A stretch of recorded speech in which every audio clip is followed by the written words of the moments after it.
happy news, still not quite in batshit bonkers Britain, where apparently I'm a wanted woman. First up, digital ID. 4 words you need to learn, and fast. I will not comply. It will be, of course, a centralised point of digital failure. Just look at what's gone on at Land Rover and every British airport, but much more than that. It's a centralised form of control that we do not need. The government said it will make it harder for people to work. Oh my goodness, because that's exactly what Great Britain needs right now, isn't it? We need to make it harder for people to work. I mean, last time I saw some rubber dinghy rapids rocking up on the shoreline with Mohammed, Mahmoud and Omar, they were so desperate to work. I mean, that's the reason they came here, just wanted to work.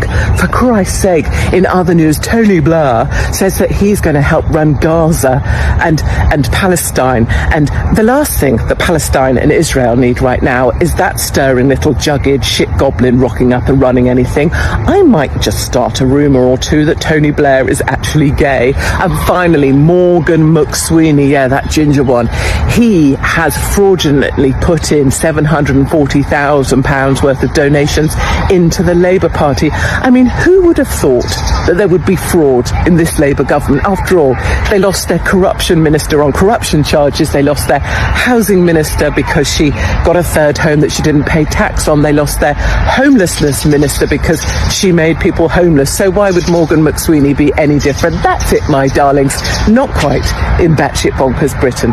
In a newly released short clip, controversial commentator Katie Hopkins delivered a rapid-fire monologue that blended her trademark sarcasm with sharp political criticism. Hopkins, who joked that she is living in not quite bad, framed herself as a dissenter against what she described as growing government overreach and political hypocrisy.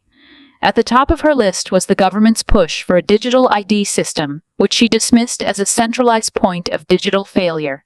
Hopkins pointed to recent technical disruptions at Land Rover and in UK airports as examples of why, in her view, centralized systems invite disaster.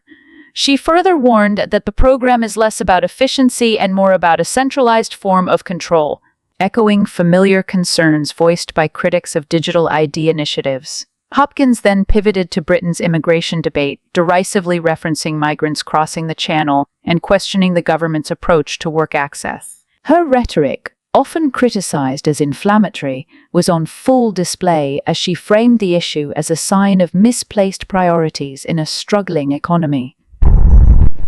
The video also targeted Tony Blair, mocking reports that the former Prime Minister might take on a role in efforts to stabilize Gaza and Palestine. Hopkins described Blair as the last thing Palestine and Israel need, using typically caustic language to suggest that his involvement would be unwelcome. Finally, Hopkins alleged fraud and misconduct within the Labour Party, singling out strategist Morgan McSweeney over a reported $740,000 in donations.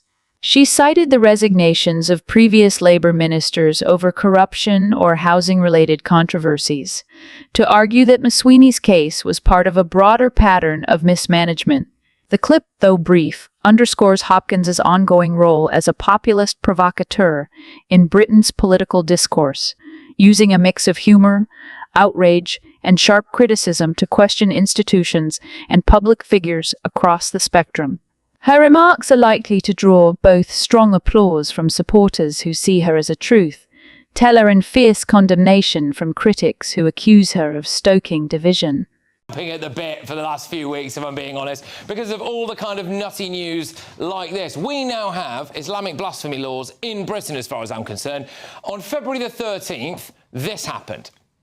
Oh, you got a knife, man. Don't come to me. What for me? Listen, I'm just filming, yeah? Burn the Quran. No, you shouldn't be. Listen. It's my religion. You don't burn Quran. You don't burn. He just did. He's done it. The man who burned the Quran was charged with a hate crime, found guilty and fined. The Muslim man who attacked him with a knife and shouted, "I will kill you," walked free from court. Now, he pleaded guilty. He was given a suspended sentence after arguing that he was protecting his religion. And that's the key point here. Just look at this attacker's face as he left court. And we can bring a little picture of him there. Yeah, absolutely. I'm not surprised he's smirking, are you? I mean, the message is clear in Britain now, isn't it? Offend Islam, you're in big trouble. physically assault and threaten to kill someone who offended Islam, and you won't spend a day behind bars. Is that not two-tier justice? Now, one of the members of a band called Kneecap shouted this on stage.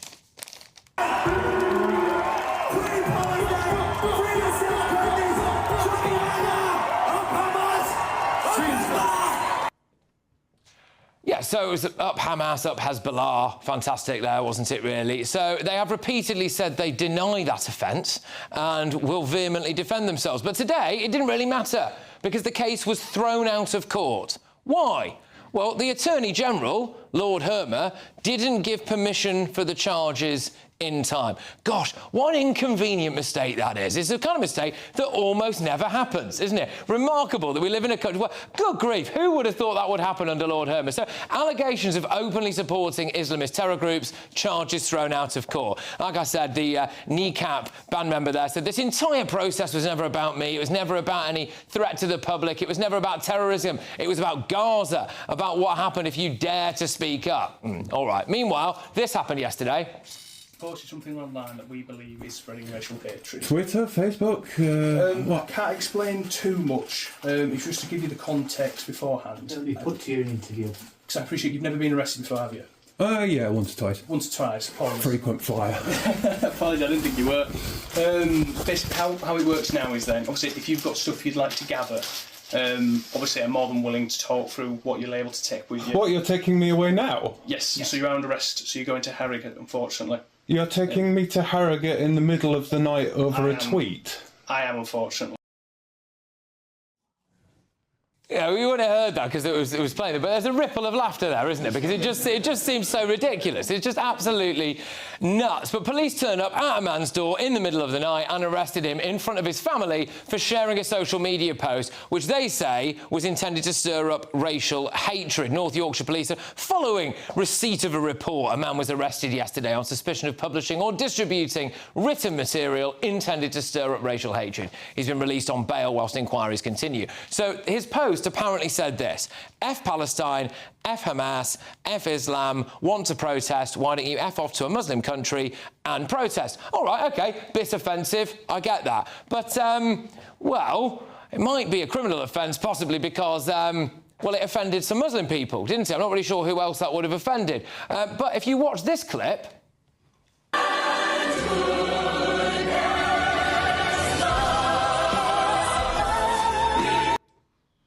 That is a man calling for someone to do Nigel Farage next after Charlie Kirk was shot in the neck and killed. Now, as far as we're aware, the police are taking no action to that whatsoever. No action. I think there is a bit of two-tier justice going about in Britain. If you offend Islam, you'll get hammered. If you happen to be a Muslim committing a crime or you are suspected of supporting an Islamist terror group, I think you'll probably just get a slap on the wrist. But let's